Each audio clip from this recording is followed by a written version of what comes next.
About 2 years ago, our mokopuna, Kailani Forbes, noi ana koe ki te ana pāpa ki Wati, tētahi o Kaimahi, marunga i ngā waka. We got told she had stage 4 neuroblastoma cancer. And we'd exhausted everything in Aotearoa and Australasia.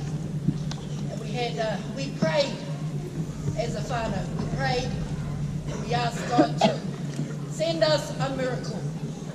And you know what, whānau? I can testify today that He sent us a miracle.